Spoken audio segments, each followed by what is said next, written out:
Père, j'appelle au nom de Jésus-Christ des chemins ouverts. Des chemins ouverts.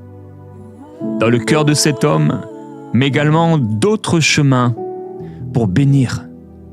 Pour bénir. Et un chemin dans la prière également, un accès.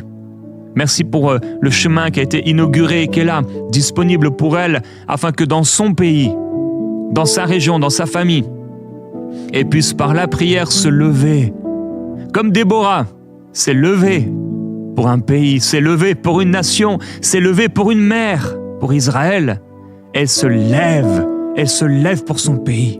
Elle se lève pour sa famille. Elle reprend l'autorité, même si elle a l'impression d'être bloquée par l'autorité de celui qui ne marche pas encore pour le moment avec toi.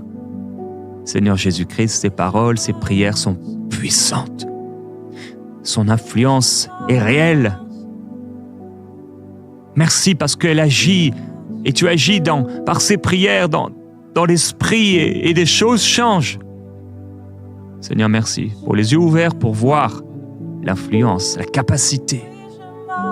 Seigneur Jésus, la capacité. Merci pour les Esther qui n'ont pas peur de perdre tout pour faire ce qui est juste à tes yeux. Ce qui est juste à tes yeux. Merci pour la sagesse de celle qui était la femme de Nabal. La sagesse qui a sauvé sa propre vie, celle des serviteurs. Merci Jésus-Christ pour ce rôle d'intercesseur. Je prie pour des familles, des couples unis qui marchent ensemble et qui s'empêchent positivement de ne pas regarder en arrière, mais de regarder en avant. Ensemble, unis dans l'amour, tu les béniras. Tu les béniras, Seigneur. Alors ils ne deviendront pas des statues de sel, mais des instruments puissants entre tes mains, avec lesquels tu te glorifieras.